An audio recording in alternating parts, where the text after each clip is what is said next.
మనం గత 2 రోజులుగా కథనాల ఆధారంగా జీవితానికి విలువైనటువంటి పాఠాలను నేర్చుకోవడం ఎలా అనే ప్రయత్నం చేస్తున్నాం.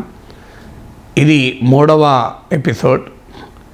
ప్రతిరోజు రాత్రి 9:30 ఒక రకంగా మీతో ఈ కన్వర్జేషన్ జరుపుతూ వచ్చాను. ఈరోజు ఇంకో ఆసక్తికరమైన కథతో జీవితానికి ఉపయోగపడే ఒక విలువైన అంశాన్ని మీతో పంచుకుంటాను. ఒక రాజు దగ్గరికి బొమ్మల వర్తకుడు వచ్చాడట. ఆ రాజుకు ఆ వర్తకుడు 3 రకాల బొమ్మలు చూపాడు. చూపి దాని విలువెంతో కూడా చెప్పాడు. రాజు ఆశ్చర్యపోయాడు. ఈ 3 బొమ్మలే కదా, ఇవి తయారు చేసిన మెటీరియల్ కూడా ఒకే రకంగా కనబడుతుంది, పెద్దగా డిజైన్లో కూడా మార్పు లేదే, మరి ఈ 3 బొమ్మల విలువలో ఎందుకింత తేడా అని రాజు ఆ వర్తకుడిని ఆశ్చర్యంగా అడిగాడు.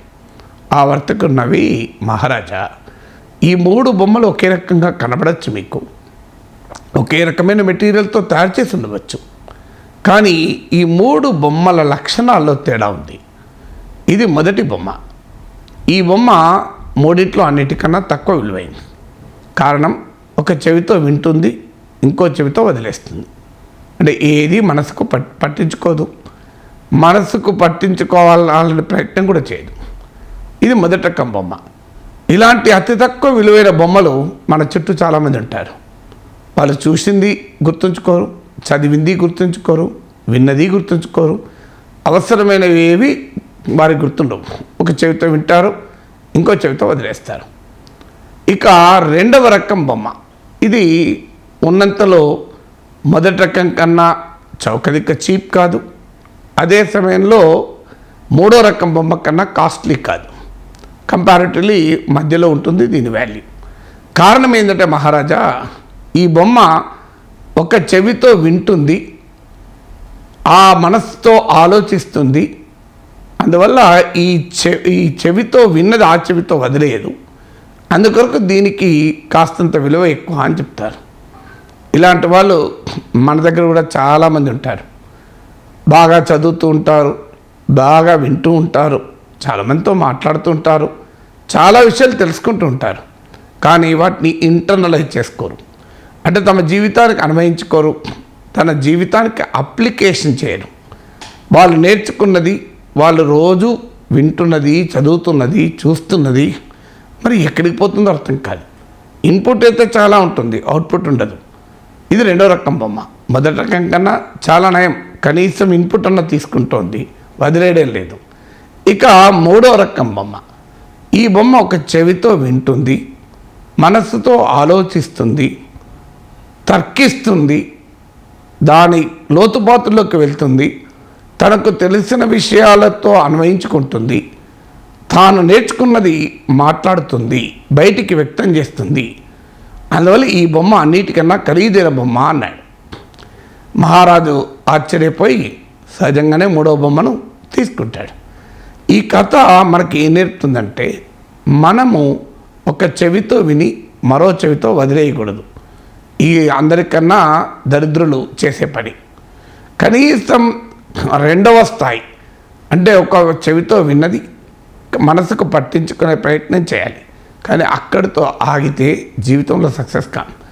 జీవితంలో విజయం సాధించాలంటే మనం విన్నది, మనం చూసింది, మనం చదివింది, దీన్ని తర్కించుకోవాలి. You have to logically argue with yourself. నీతో నీవే తర్కించుకోవాలి, వాదించుకోవాలి. నీకున్న ఎగ్జిస్టింగ్ అవగాహనతో, దాన్ని నీకు ఇప్పటికే ఆ అంశం పైన అవగాహనతో చూసి దాన్ని విశ్లేషించుకోవాలి, అన్వయించుకోవాలి. నా జీవితానికి ఇది ఎలా ఉపయోగపడుతుందో దాన్ని అప్లై చేసుకోవాలి, దాన్ని మెరుగుపరచగలగనా అని ఆలోచించాలి. ఇవన్నీ తెలివైన వాడు చేసే పని, జీవితంలో విజయవంతుడు చేసే పని. ఇది ఈ కథ నాకెందుకు గుర్తొచ్చిందంటే, ఈరోజు బిల్ గేట్స్ పుస్తకాలు ఎలా చదువుతాడు అని మీరు కనుక గూగుల్లో కొడితే చాలా లింక్స్ వస్తాయి. బిల్ గేట్స్ ఏడాదిలో 50 పుస్తకాలు చదువుతారట.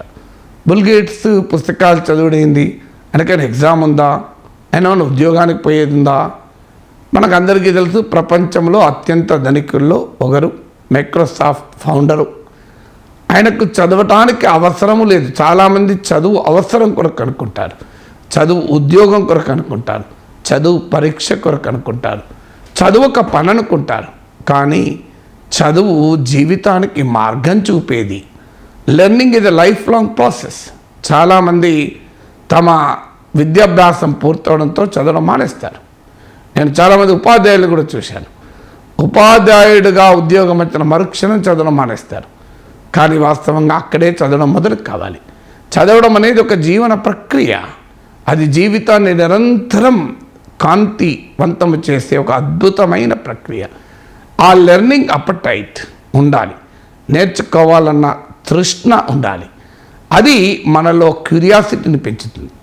ఆ క్యూరియాసిటీ నీవు జీవితంలో ఏ పని చేసినా విజయ తీరాలకు తీసుకెళ్తుంది.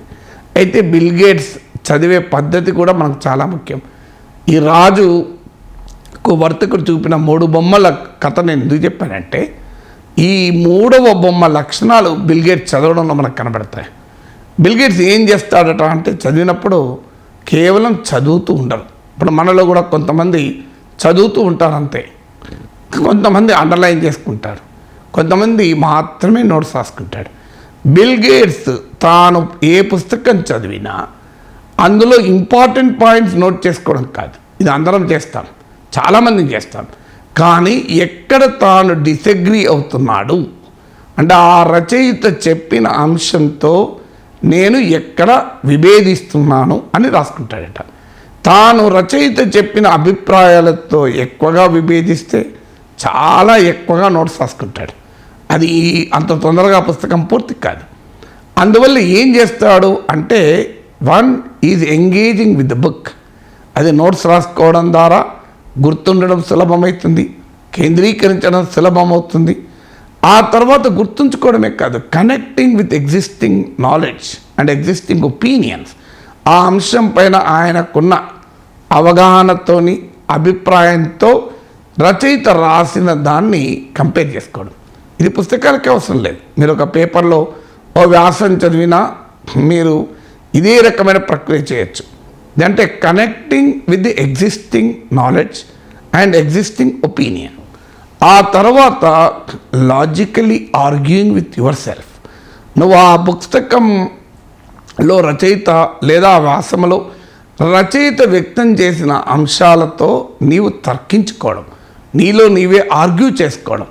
అప్పుడు నీకు కలిగిన అవగాహన, అభిప్రాయాన్ని రిఫ్లెక్ట్ కావడం. ఆ రిఫ్లెక్ట్ చేయడం అంటే అక్కడ చదివింది, నీకు అంతకుముందు తెలిసింది కలిపి మేళవించడం ద్వారా సృష్టించబడిన నూతన విజ్ఞానాన్ని వ్యక్తీకరించడం. అది నీవు రాయడం ద్వారానో మాట్లాడడం ద్వారానో వ్యక్తీకరించడం. ఈ ప్రక్రియ మనను రాజుకు వర్తకుడు చూపిన 3వ బొమ్మలాగా మారుస్తుంటాడు. ఇప్పుడు నేను ఏదైనా ఒక వ్యాసం చదివితే ఏం చేస్తానంటే, ఆ వ్యాసంతో నేను ఎక్కడ డిసగ్రీ అవుతాను, నేను కాకపోయినా ఇతర డిసగ్రీ అయ్యేవారు ఎవరు, అందులో కూడా ఈక్వల్లీ కాంపిటెంట్ రైటర్స్ ఎవరు. ఒక అర్థశాస్త్రవేత్త రాసిన వ్యాసం చదువుతాను, దీనికి కౌంటర్గా ఇతర ఒపీనియన్స్ ఏంటివి అంటే థీసిస్, యాంటీథీసిస్, ఈ రెండింటి మధ్య ఘర్షణ సింథసిస్ని క్రియేట్ చేస్తుంది. అందువల్ల ఒక అభిప్రాయానికి ఎక్స్పోజ్ కాకూడదు.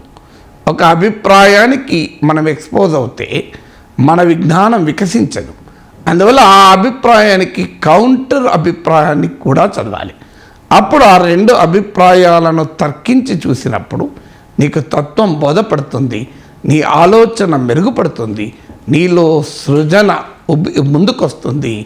అప్పుడు నీవు మరింత తెలివైన వ్యక్తిగా ఉంటావు. అందుకే ఆ రాజుకు వర్తకుడు చూపిన 3వ బొమ్మగాను రూపాంతరం చెందాలంటే ఈ లక్షణాలని నువ్వు అలవర్చుకోవాలి. రీడ్ అలాట్, దాన్ని చదవండి ఎక్కువగా. చదివిన దాన్ని నీవు ఎక్కడ ఎగ్రీ అవుతావు, ఎక్కడ డిసగ్రీ అవుతావు ఎంగేజ్ చేయండి, దాంతో ఆర్గ్యూ చేయండి, రిఫ్లెక్ట్ కండి. ఆ నాలెడ్జ్ పైన నీకున్న నాలెడ్జ్తో కనెక్ట్ చేసుకోండి. తర్వాత దాన్ని ఆర్టికులేట్ చేయండి, దాన్ని వ్యక్తీకరించండి.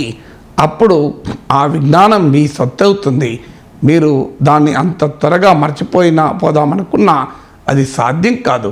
మీ మెదడు వికసిస్తుంది. మానవ అవయవంలో మెదడుకున్న ఒక ప్రత్యేక లక్షణం ఏంటంటే, దాన్ని నీవు ఎంత ఉపయోగిస్తున్న కొద్దీ అది మరింత సమర్థవంతంగా పనిచేస్తుంది. ఇతర అవయవాల కన్నా కూడా ఎక్కువ లక్షణాలు మెదడుకు ఉందని సైన్స్ చెప్తోంది. అందువల్ల యాజ్ యూ యూజ్ బ్రెయిన్, నీవు బ్రెయిన్ ఉపయోగిస్తున్న కొద్దీ అది మరింతగా ఫెర్టైల్గా, మరింతగా క్రియేటివ్గా మారుతుంది.